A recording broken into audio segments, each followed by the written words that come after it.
seems fair to me.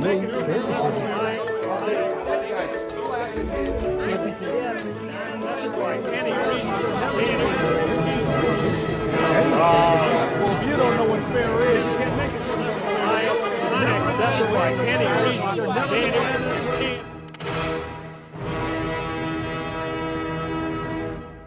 Donnybrook is made possible by the support of the Betsy and Thomas Patterson Foundation and the members of 9PBS.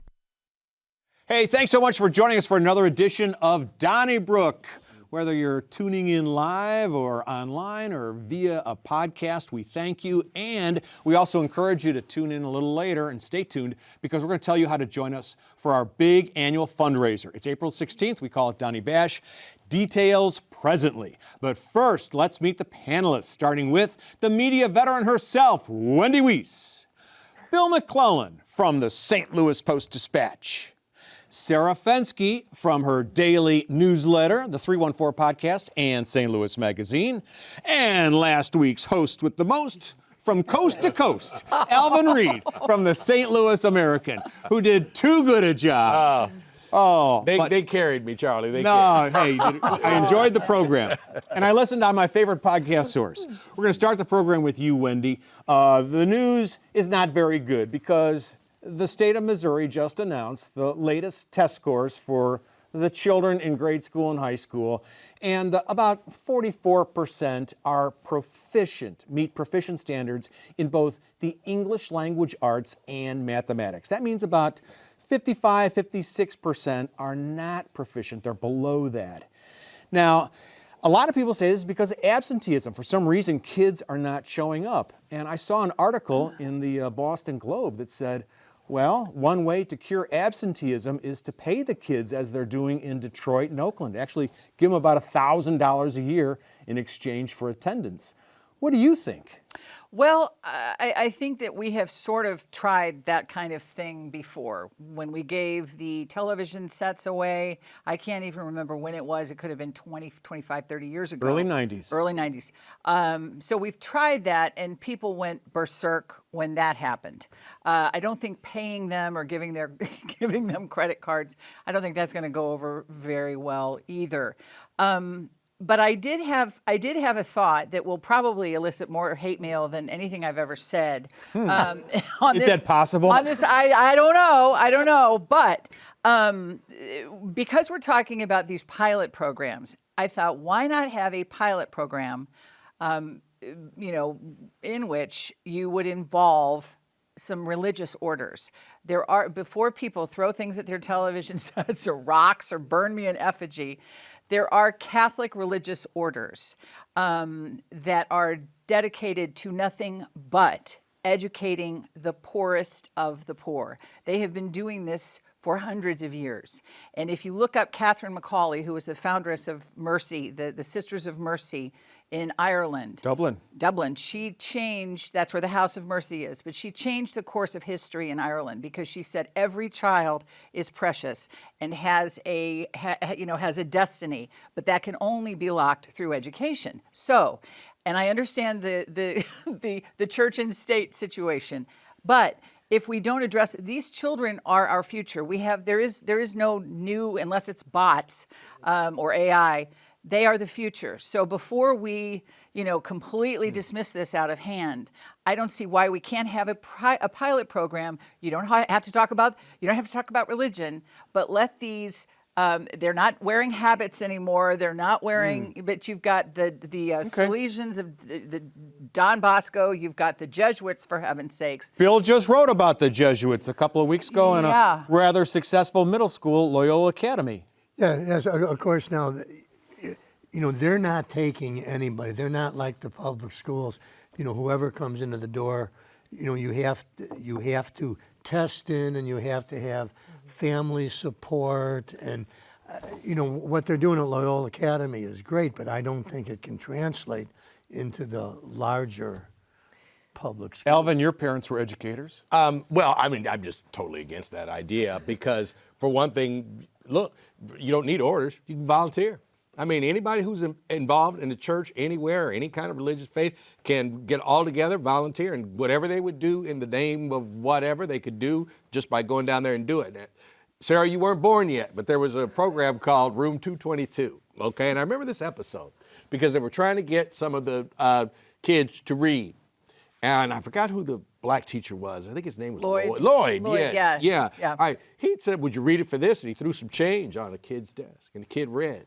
So they decided in the school, we can't be just giving them money. So they created, it was Walt Whitman High School, so they created what they call Whitman dollars. And you could earn dollars in the school that then could be used to buy like what would now be gear or, food or things like that. So I think that you could incentivize A, being at school without paying, and then B, if you really did well, reward the kids for doing well. Sarah's father was an educator also. It's up until, this is his first month of retirement. Really. Oh, wow. Yeah, first fall that he's not going back to school. Wendy, I got to say, I see the merit of your idea, but as somebody who has their kids in a Catholic school, even Catholic schools at this point don't have orders to staff them. These orders have run out of people. Yeah. And so, you might see one nun here or there on a Catholic school staff. There's not enough holy orders to go around.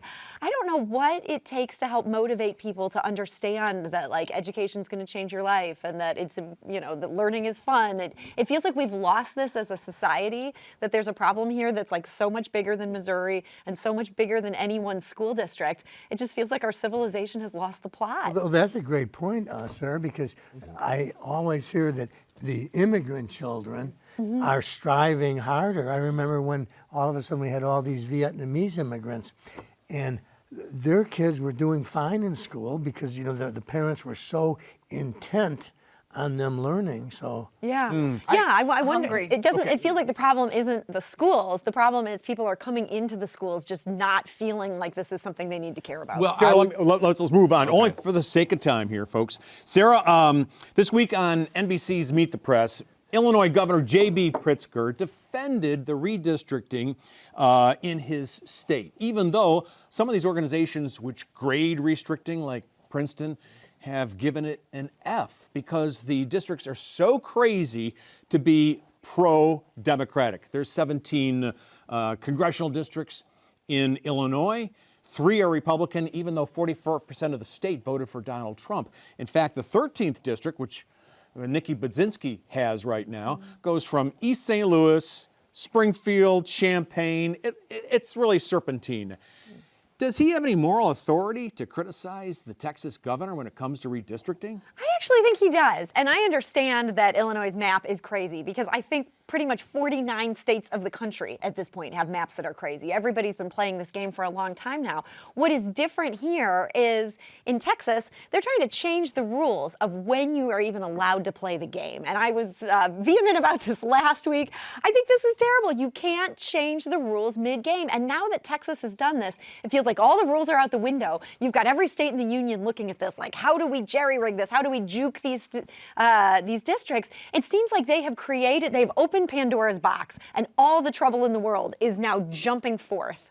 Well, this is a chance, moderate Republicans out there, if you still do exist, you can say it convince people this is a bad idea, because ultimately we're going to lose, okay? Ultimately, if we do this, you're going to create districts that all of a sudden are kind of up for grabs instead of let's keep what we got and just go from there. This is also just for the president to save face. That's all it is. And I mean, seriously, you created a situation that you're pretty much looking like you're going to lose the House. And that's your fault, Mr. President, or that's just how politics go. And somebody's just got to say, boy, like so many things in red states, ultimately we're going to pay a price for this. Well, I don't think there are any moderate Republicans anymore. I mean, this party has gone over to Trump to the point that here in Missouri, Ann Wagner said that she was happy with the plan to take part of her Republican core and give it to somebody else to increase the votes for Republicans, even though that could eventually cost her district. If this is what Trump wants, happy to do it. And she used to be a very moderate, if not moderate. So- she was a conservative Republican. But She let me no get longer this is. right. Are you guys more concerned with the timing of the redistricting than the shenanigans that go along with redistricting? Well, Yes. well, Yes. Joe, in Joe's absence last week, he did make the point. He said one person's gerrymandering is another person's redistricting. That elections have consequences. But we do it every 10 years. And every Right, 10 right. years, But- that's what it is. But the real Somebody's problem, it reinventing the seems to wheel. me, is that people get disenfranchised because the party in power sets up these districts so that people can't vote representatives But in that- that are But commensurate to their numbers. that's a different problem. That's a bigger problem, Charlie. That is a big problem. But That's the the idea real that problem. you're going to, in the middle of the decade, do it again to try to save yourself in midterms, that's a separate problem. Yeah, I think it's a problem, but it's disruption, which everyone's doing. They're breaking the rules these days. They do that from Silicon Valley to see, Washington, but D.C. Charlie, but this thing is that it's a disruption, or it's, boy, he sure knows how to make liberals mad, or, those conservatives are this or that. Would somebody just stop and think what we're doing is damaging the United States of America? Constitutionally, it's insane. What I'm It's saying just- is what's going on in places like Illinois, and nobody's getting outraged about that, is just as bad as what they're threatening to do in Texas. But the thing is that if what somebody's trying to break in your house, you gotta take some guard. Hey, hopefully no one's breaking into your house, but you can join us in ours for Donny Bash 2026. It's in April, and here are some of the details. We'll be back to more of Donnybrook in just a few minutes. Hi, I'm Mary Ann Carson, and we want to give you a chance right now to get in on probably the best party of the year. It's Donny Bash, and it is set for next April 16th, 2026, but it's never too early to get your tickets now or to gift someone very special in your life with tickets to Donny Bash. Here's how you can become a member of 9 PBS and also enjoy Donnybrook and Donny Bash. First of all, if you become a sustaining member, just $7 a month, we will gift you with a 9 PBS insulated tumbler. Now, if you would like a ticket to Donny Bash next April, the tickets are at $125 a piece, but we have such a great deal for you with a sustaining membership of just $20 a month. For that, you will get not only the insulated tumbler, but you will also get 2 Donny Bash tickets for that April 16th in 2026 at the Sheldon Concert Hall, where it's always happening, and it starts at 5:30. It's an incredible evening. You will be able to have a reception before the live taping, be part of the live taping, and then you'll be part of a reception afterwards. Doors open at 5:30. The first time I went to Donny Bash, I got there at 5:45. I thought, well, this is a good time to get there. Are you kidding? The place was jumping. It is such an incredible evening. I'm not sure what people enjoy more, whether it's the live taping or a chance to get up close and personal with all of your favorites from Donnybrook. Now, speaking of our favorites of Donnybrook, I think it's time to bring them in on this conversation. And our good friend Yale Hollander is with the folks from Donnybrook over at the table in the studio right there on the set to Donnybrook. So I think it's about time that we go over and join them right now. Thanks very much, Mary Ann. Good evening. We're here to talk about Donny Bash 2026, April 16, 2026 to be exact, at the Sheldon Concert Hall. Fun fact, there are 712 seats in the Sheldon Concert Hall. 711 of your friends and neighbors are going to be there, and they're counting on you to be 712. 711 may be a lucky number, but 712 will be the luckiest number. Donny Bash has become as much of a St. Louis tradition as the Mardi Gras, opening day for the Cardinals, driving around on expired tags. It's just a St. Louis institution, and you should be there. The event is broken down basically into 3 components. You have the cocktail reception and meet and greet before the show. Then you have the show itself, a full 60 minutes of Donnybrook, not any of this 22-minute stuff, a full 60 minutes, and then a dessert reception and another meet and greet afterwards. Name another television program that gives you that kind of access to the stars. You cannot. So let's talk about what it means to interact with your adoring public. Well, it's always great to see them and whatnot, but I mean, it's a little different this year. I mean, look, we're challenged, okay? And people have made it a point to try to silence stations like our own. And I know a lot of people are frustrated and they like supporting us. Well, this is a great year to support us in that for whatever reason, okay? If you want to say like, hey, I'm going to spite those that want to silence Channel 9, or I really can't stand what Eric Schmidt had to say about people who work for PBS, which includes all of us, okay? If you've got any kind of angst and you say, what can I do? What can I do? Here's your chance. And you get to hang out with us and have a bunch of fun. But let me tell you what, there's a purpose to it. And this is not method to madness. This is, do you want to, have a voice in supporting Channel 9? And here's your chance. And we need you. We need you.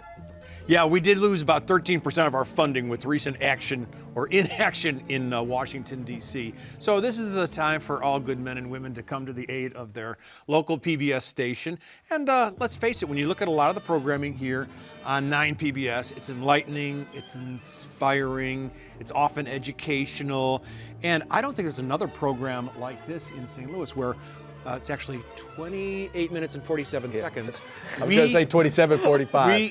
Something like I that. know exactly. I know exactly. What's this 22 minutes now? We discuss local issues, plus another 10 minutes on YouTube. And there's no other broadcast outlet that is devoted to the regional issues on television, right? Yeah, not that I'm aware of. I mean, there's a reason that I hear from public officials every evening or every morning, like, I can't believe you said this about me. I'm like, oh, wow, they really all are watching. Right. But that's because this is where the important conversations happen. We're talking about what matters in this town, and people appreciate that. We are the gathering place, and we've all heard from people who have moved into St. Louis who have been told by their neighbors, you know what, if you want to know what's going on, watch Donnybrook on Thursdays on 9 PBS at 7 o'clock. And they do, and I think that's been going on for generations. It has. And with that, we're going to send it right back to Mary Ann. Thanks, guys. And I thought it might be interesting to read some of the responses from the last survey of the last Donny Bash. One attendee said, the Sheldon was a great venue for this. It was very intimate and not a bad seat in the house. And how about this attendee who said, enjoyed the atmosphere, nice being around kindred spirits in the audience. The appetizers were outstanding. Talk about kindred spirits in the audience.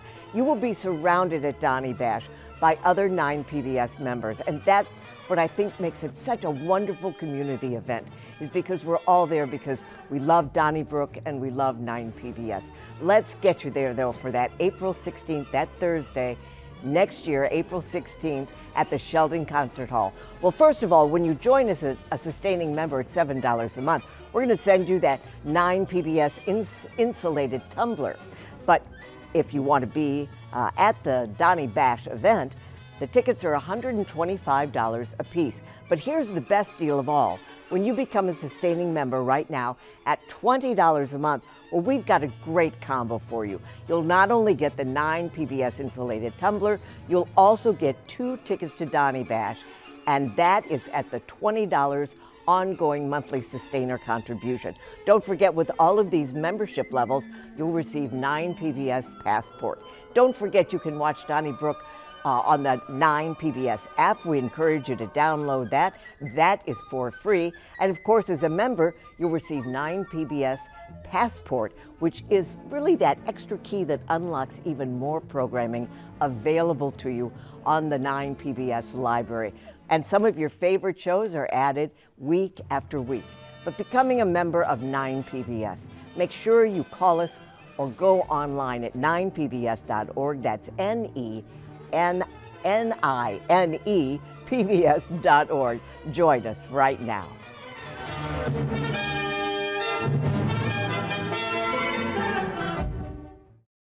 I know, yeah, on Saturday Night Live. Hey, thank you so much for joining us, and we'll see you in St. Louis in April.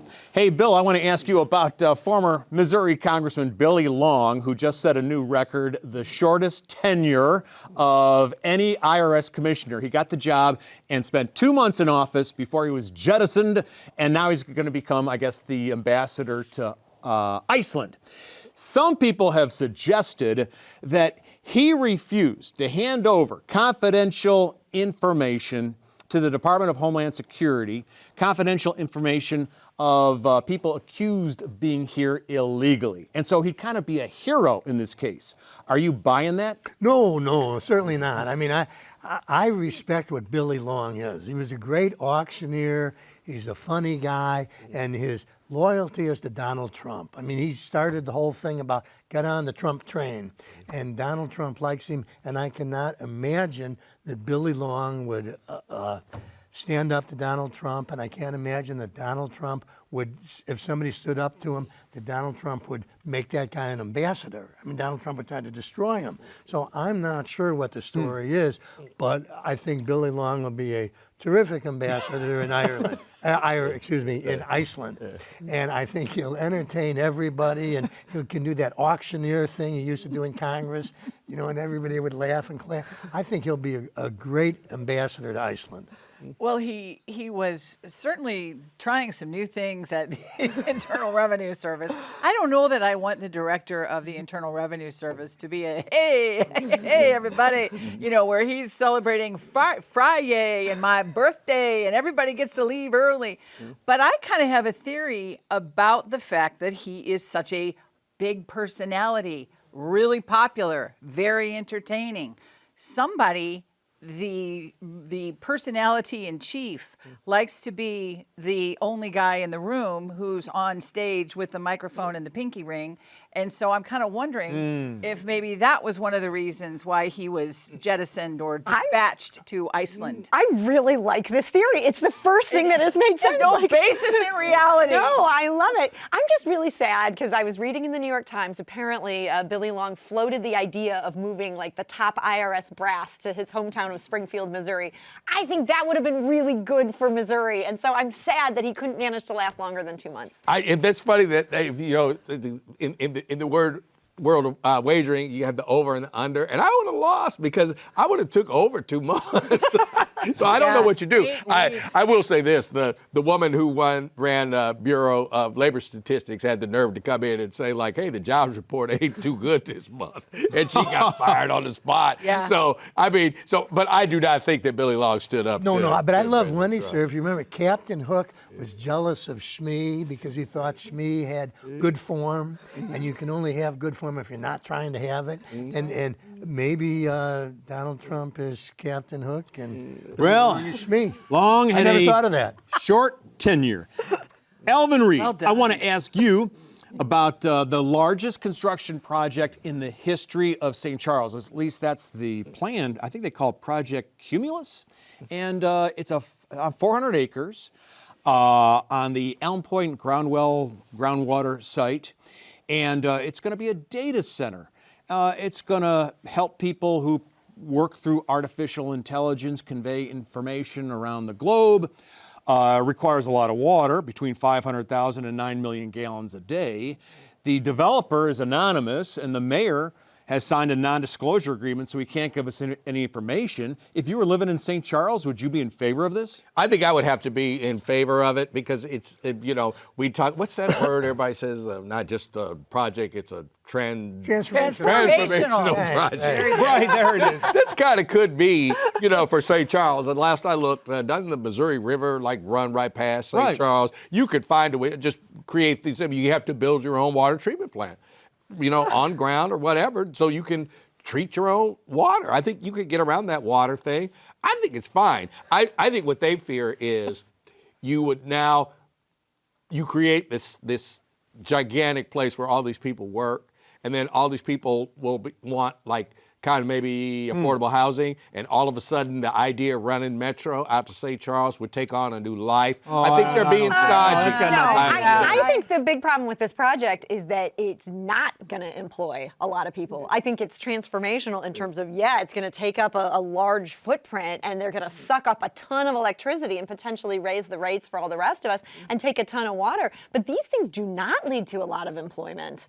That's the big problem with data centers. This is like the economy of the future. It's not good for those of us who like jobs. And when it's a terrible idea to suddenly take the Missouri River and kind of divert it over there. I didn't say divert the whole river. I mean, just it is a ton of water to cool those servers, and if you owned a farm nearby, you'd say, what's the guarantee in a drought that we're going to still get water? But it's that particular 440 acre plot has been fallow for 50 years. Yeah, it's Isn't polluted. that what they said? It's polluted. Okay, so I'm kind of wondering about the history of St. Charles County, because we have only recently turned the page on Weldon Springs and that kind of thing. And so looking at St. Charles County as this giant industrial wastewater guinea pig.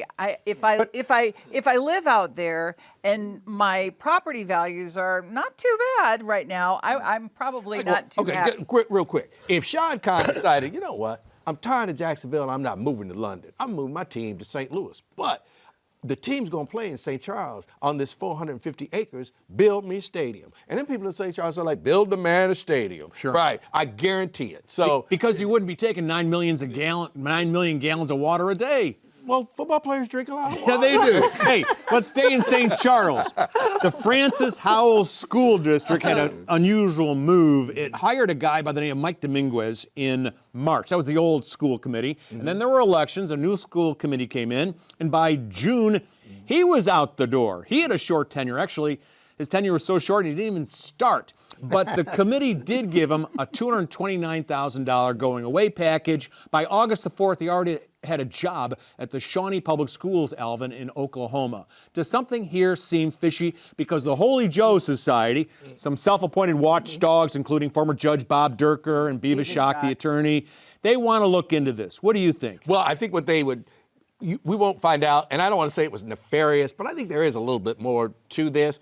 Because one reason, I think some of the board members that were elected the previous election apparently did not have like a huge problem with this guy from where he was coming from, because the board turned over this election, but some other board members were elected, I guess, 2 years ago, and they did not sound an alarm like this, this guy's extremist or anything like that.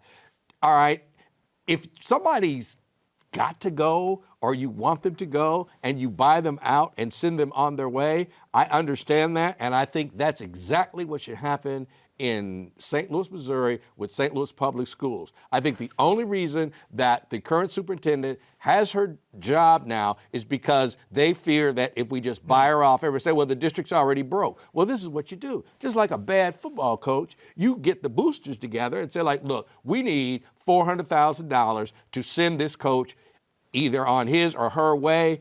That's what should happen in St. Louis. Okay. I got no problem with what Francis Howell did. Well, did you think that they thought he was a bad? I mean, No, I think there's more to it. No. Strange. Something. I Maybe think he had there's. expired plates or something. Oh, that would be that's your Yeah. wheelhouse. Right. Nobody else. I don't think we know why they let him go. We know the new school board tends to be liberal. The old one was conservative. But they're Maybe not he had- liberal. They're very moderate. They're not liberal. Oh, people okay, out but there, they right. their sensibilities have changed But like according I to said, published the reports. ones that won 2 years ago did not sound an alarm about this new superintendent. They did not vote against the hiring of this superintendent. So if they really thought he was just bad, they wouldn't have voted for him. One thing I cannot understand is how the auditor, according to the auditor, the Francis Howell School District is in big trouble. Lots of red flags. Lots of red flags. But in every other publication, the Francis Howell School District outperforms almost every other school district in the city of St. Louis. So can two of those things be true? I think those two things can be true because, again, I think it comes down to, like, do you have kids coming to school who are motivated and have good family home life, and they can succeed in school even while the school board could be running the district into the ground and way overspending. It happens. I don't know what's going on here with the Francis Howell situation. I don't like this idea of we just buy people out and give them money to go. How do you feel about the Holy Joe Society sticking its nose I in love this? those guys. These are two Yes. St. Louis City residents, and they're sticking their nose into Francis Howell. thank God What if for- someone in thank- Francis Howell was sticking his nose into the Millicent Borsche? What about Tom Sullivan? Tom Sullivan, half of our topics. Well, he's in U City and he's in the county. Right. That's his jurisdiction. What if the governor just took over our police force? I'm so shocked. People constantly go from jurisdiction to jurisdiction. I think it's great that... Let's say Beavis Shock is a friend of mine. Yeah, Okay, we talked Beavis, about that last week. And Bob Durker is a friend of mine. You went to MICDS and then Yale, and now you're weighing in on a public school in St. Charles. What? Beavis is holding people accountable, and we need more of this. The more we have fewer reporters, the more we need these gadflies showing the Tom Sullivans of the world. I like the Tom Sullivan. Yeah, I know you do. That's why I bring it It's up. like saying I shouldn't have a say on SLPS because I was lucky enough to go to I was Kirkwood going to get School. to that. Right. But hey, wait, you ask us in Kirkwood. We could use some more money in the Kirkwood School District. Well, Wendy wants to send in the Catholic Church to Francis Howell. Tell them to bring from some what I money. understand. SLPS. All right, only we're a going to take pilot a break. No, we're not. We're encouraging you to join us for our next Donny Bash. It's the big fundraiser, and as you know, we could use your help in 2025 and 2026. Here's how you can help us. Well, if there's one thing that 9PBS loves to do, it's to bring the community together in great events. And Donny Bash is probably top of the list of one of our favorite occasions. We want you to be there. As a member of 9PBS, you'll be surrounded by other 9PBS members. So let's get you there because it's going to be next April the 16th. That's a Thursday at the Sheldon Concert Hall. Doors open at 5:30. But first, let's tell you about our great thank you gift when you become a member as a sustaining member at $7 a month. The new 9PBS insulated tumbler will be yours. If you would like a seat at Donny Bash next April, tickets are $125 each, and that's a one-time contribution.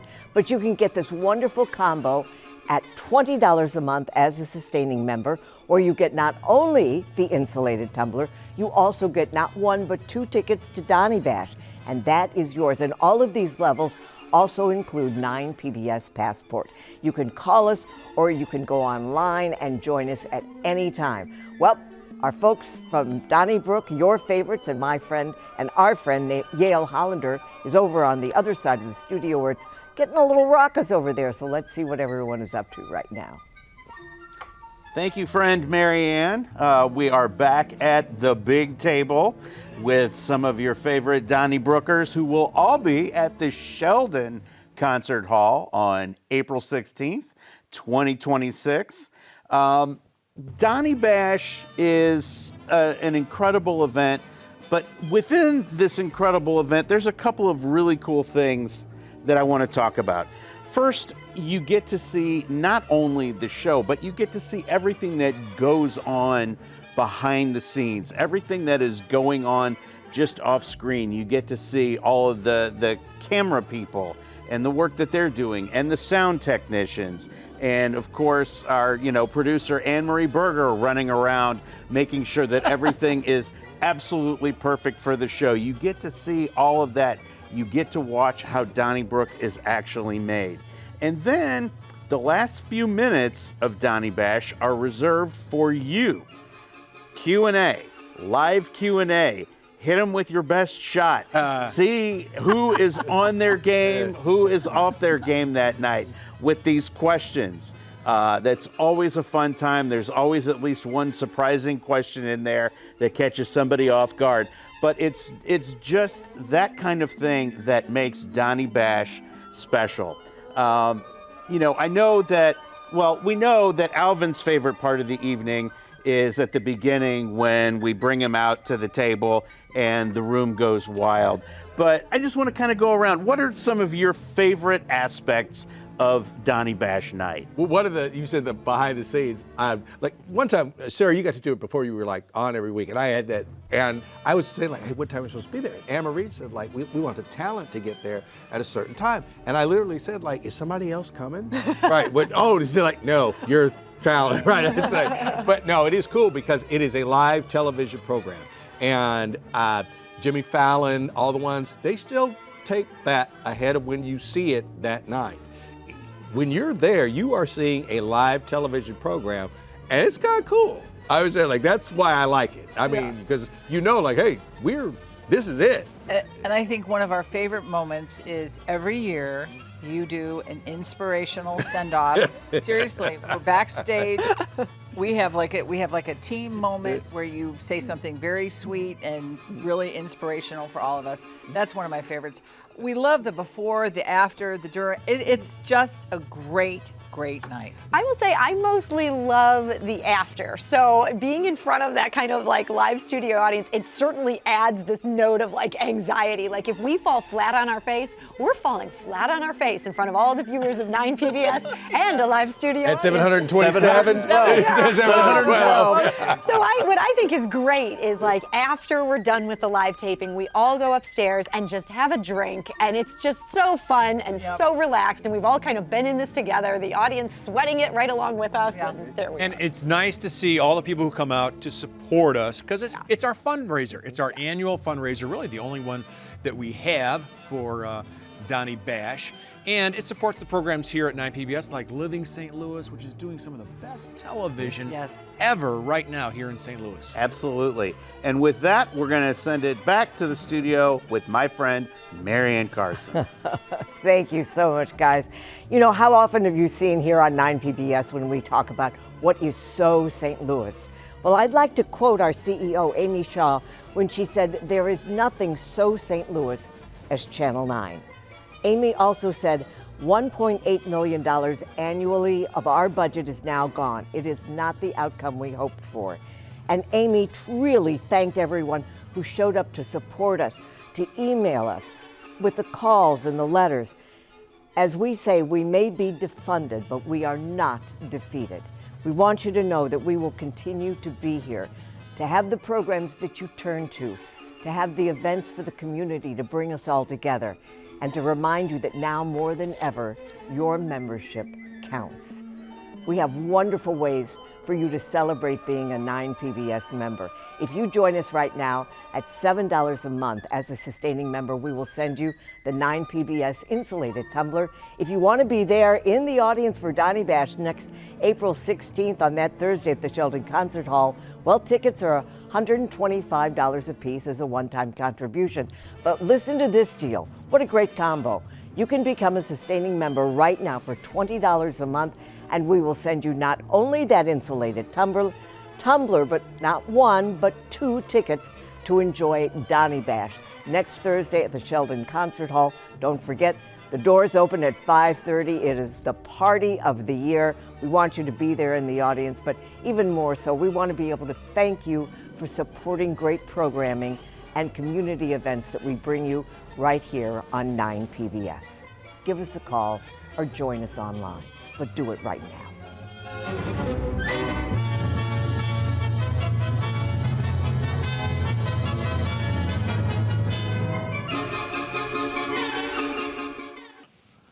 Well, we were talking about how we've set some records lately, with Billy Long having the shortest tenure ever and the largest construction project ever in St. Charles County. And now it turns out another superlative, Bill, because the United States Postal Service, St. Louis, has just had the worst audit in the Postal Service history. With 2.5 million packages or letters delayed, there's never been a bigger problem in the history of the post office, according to a recent audit. And yet this used to be the shining example of American government and know-how. The Postal Service, through rain and sleet and snow and all that. How did we go so far downhill? Well, I have no idea. I mean, I remember when I was a young man, it was a great job to be a postal carrier. when I got out of the service, people said, hey, you can be outside, you can smoke a joint as you walk along in the right neighborhoods. I've always admired postal men. My next door neighbor growing up was a postal man, and I think what they do is very important, and I'm not sure what the heck has happened. I think that the wage was at a level, especially as you worked your way up, that you were being paid more than other hourly workers. I think that working at the post office, once you didn't have enough people working there, that created more of a workload for everybody, and then it changed the dynamic of the job. The post office used to hire like college kids and whatnot at Christmas time because they would deliver the mail twice. Now, all right, now people don't send letters anymore. It's so, they do it online and all that. But I think it's a matter of wages, a matter of work conditions, and I think you could get it back together again. But don't you think Bill answered the question about why it's slow? He said you can smoke a joint while you're delivering the mail. Charlie, that was in the early 70s where people thought, hey, this is a perfect job. That's still the good old days of the post office. I think what happened more recently is this guy, Louis DeJoy, came in and decided to systematically defund it and try to drive it out of business, and they start getting worse and worse results, and they're like, I guess we told you so. Like, this thing is just insolvent. It's just this purposeful defunding of government, and then we're like, why does it not work? Well, and I hate to say it, but it did around the time of, I think it was like the mid-'80s, early '80s, going postal, the postal workers, culturally, it took a hit. And I don't think that helps when you're doing work that is repetitive, that is unending. You have a 5 or 10 minute or a half hour break or whatever. I don't think that I think that played a role. Not much of a role, Just maybe, a real quick story. 1981, I was an intern in Cincinnati, and there was an international, some kind of convention, and the U.S. Postmaster was there. And it wasn't like a terrible story, but something had happened with error. And I said, hey, the Postmaster is actually here, and he's probably staying at the Hyatt. I called the hotel and asked for the gentleman by name, and he answered the phone in his hotel room. And I interviewed him for 5 minutes and did a little short story. Yeah. I said, when did the U.S. Postmaster become this political football? And everybody's, man, I'm going to change it forever.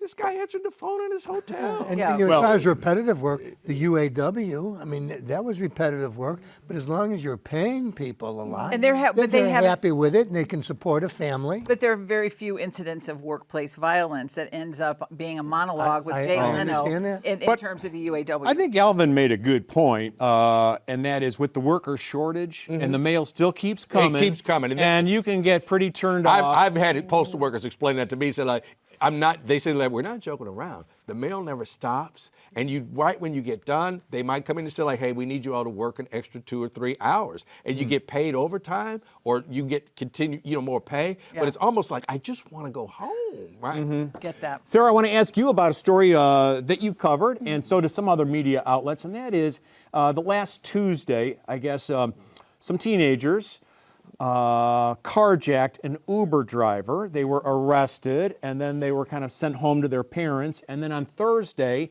they were arrested again, this time for carjacking a Lyft driver. Yeah. And Mitch McCoy, spokesperson for the police department, says, hey, we have to stop this catch and release. Whether it's points or whatever, you just can't send the kids back out into the community. But you kind of, through your reporting, have taken a different angle. Yeah, I do think Mitch has a point. I think our juvenile justice system needs a close look. It used to be the envy of the nation. It seems like it's kind of running on fumes, and there's a whole lot of things that deserve closer scrutiny.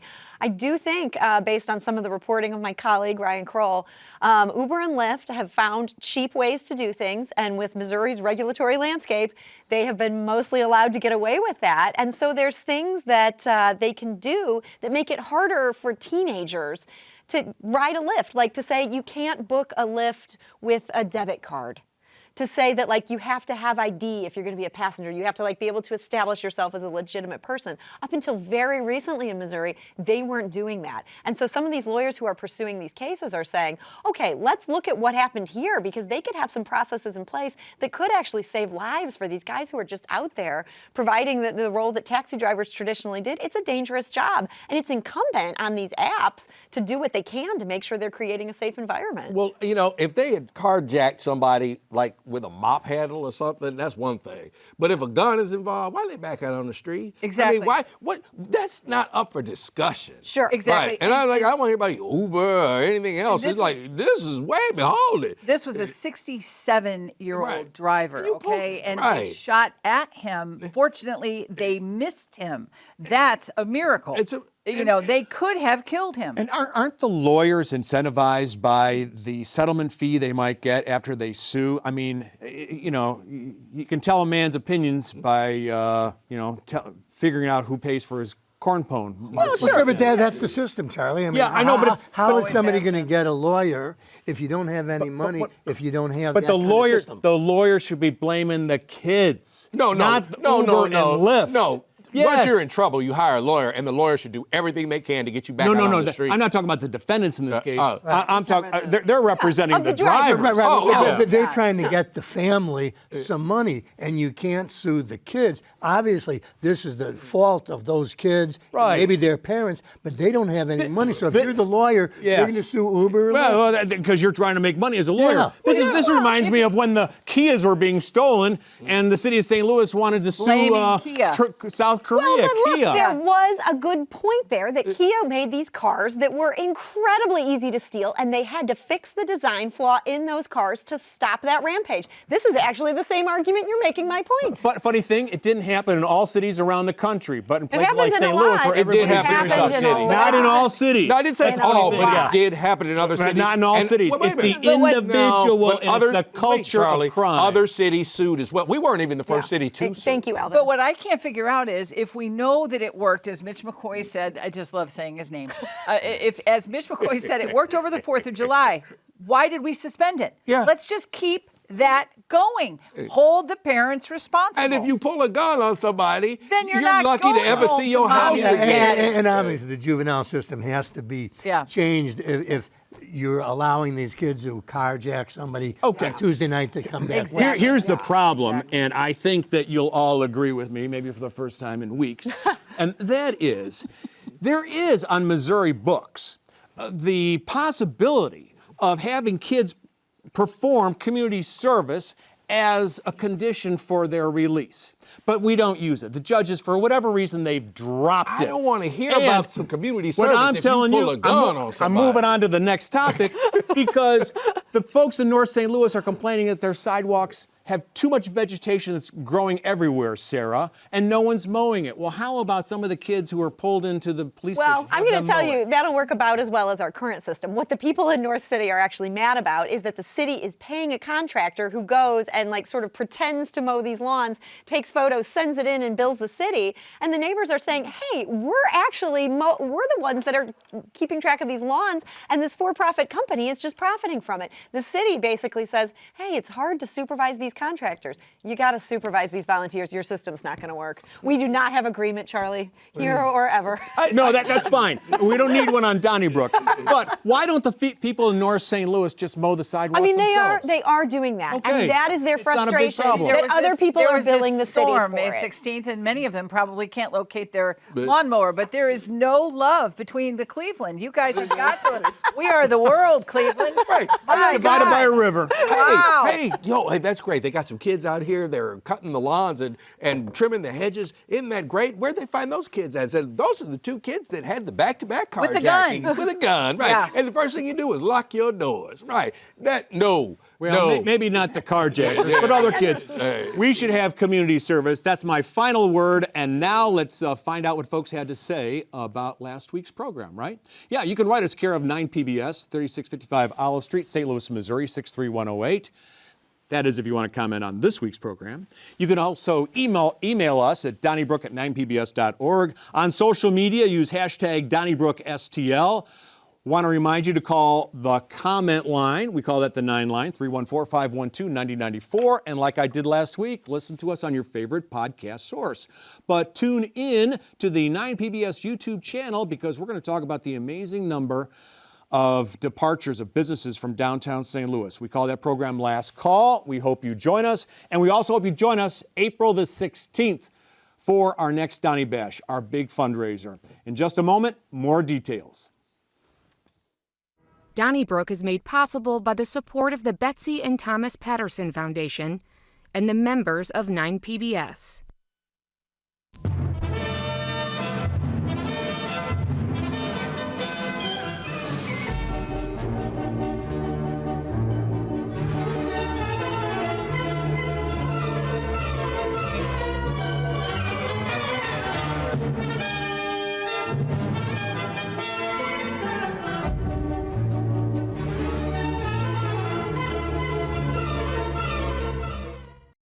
I thought you might enjoy hearing what some of the attendees at the last Donny Bash wrote when they answered a survey. One attendee wrote, "First the live show, but a close second is how open and welcoming the Donnybrookers were during the pre- and post-show cocktail hours." Another attendee wrote, "Each host made time to speak to us before the event, which was very nice of them." And wonderful people, another attendee wrote, "Excellent venue. This was my third time. I do enjoy it." And one attendee just said, "Alvin!" exclamation point. That was their response. Well, what else can you say about Donny Bash? Let's get you there. We have wonderful ways, of course, of Donny Bash next year on April 16th. If that doesn't fit your calendar, we have another way of saying thank you when you become a member of 9PBS. And here it is. It's the 9PBS Tumbler. But if you do want to be there at Donny Bash, well, each ticket is a one-time payment of $125. But wait, we've got such a great deal for you. This is the ultimate combo. When you become a sustaining member at just $20 a month, we will send you not only that new 9PBS Tumbler, we will also send you not one, but 2 tickets to Donny Bash. Don't forget, it's at Sheldon Concert Hall. It's a great venue. Parking is a breeze. The doors open at 5:30. You don't want to be late because the party really starts at 5:30.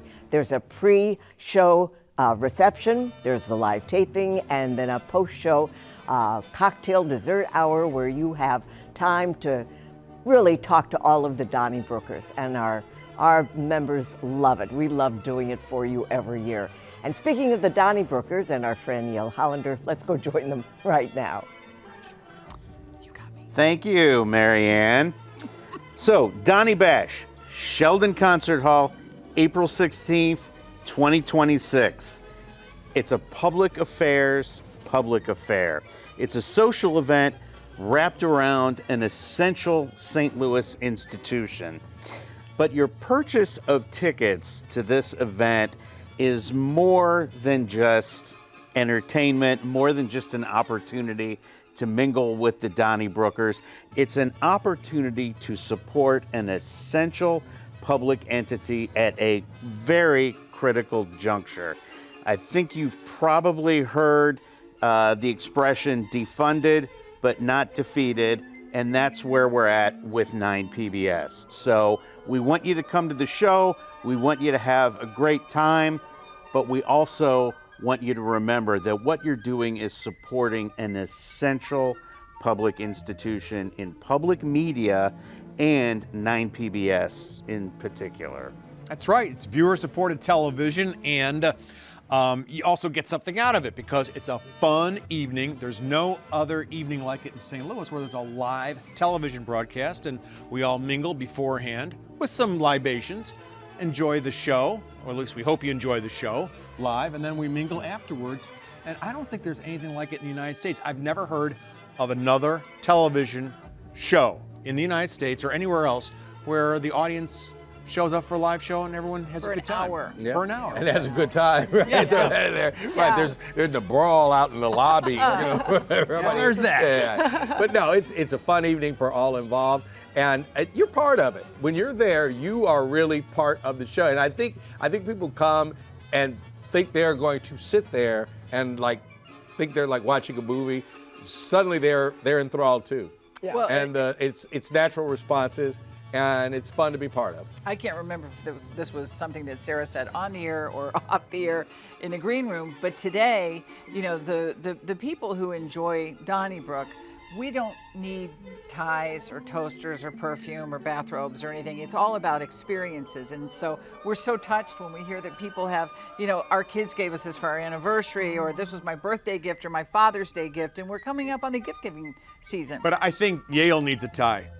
Yeah, well, that's true. Yeah, well, yeah. What I love about going to Donny Bash is you get to have these conversations with people that they may disagree with you on everything. And I have had people come up and tell me they disagree with me on everything. But much like this show, they're so friendly about it, and you can have a good interaction. You can agree to disagree. You can try to sort of enlighten each other. But it's just like this good spirit. It's what you wish there was more of in America today. Yeah, we didn't have silos. We never, silos weren't just part of the landscape, the political landscape. We used to disagree agreeably. You know, I mean, it wasn't, you didn't have to be disagreeable in your disagreement. And I think what happens on the show here and in the live show too, and why people like the show, is because all of us will say something that they never thought that we would think.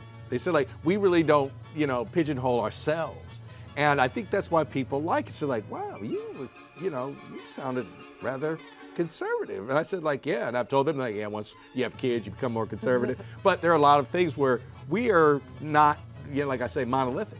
And I think that is, you know, I think that's kind of cool. And I think that's why people reach out to it. But a lot of people think we all get along. And that's if only they knew. But the important part is that everybody agrees that public television is a necessity. Yes. And we appreciate your support. And with that, we're going back to Mary Ann. Thank you all so much. And we have great ways of saying thank you as well when you become a member of 9PBS. When you become a sustaining member at just $7 a month, this handsome 9PBS insulated tumbler we will be sending your way. And if you want to be in the audience for Donny Bash, well, tickets are $125 a piece. That's a one-time contribution, except if you go for the combo, which we are offering as a sustaining member at $20 a month. We will send you the new 9PBS insulated tumbler and not one, but 2 tickets to Donny Bash next Thursday.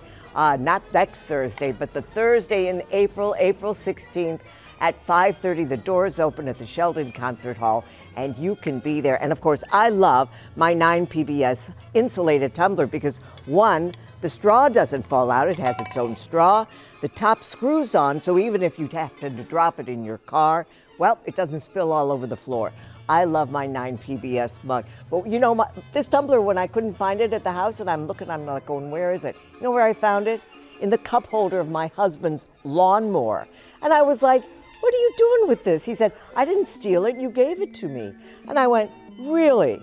So just know that people are going to want to get their hands on this 9PBS insulated tumbler. It's our way of saying thank you when you become a sustaining member at $7 a month, or when you go for that combo when you want to join us at Donny Bash next April. When you become a sustaining member at $20 a month, we will send you this insulated tumbler plus 2 tickets to Donny Bash. You can join us online, you can call us, but we need you to join us right now. Call us at 1-800-568-9099 or at 9pbs.org. That's NINEPBS.org. Do it now.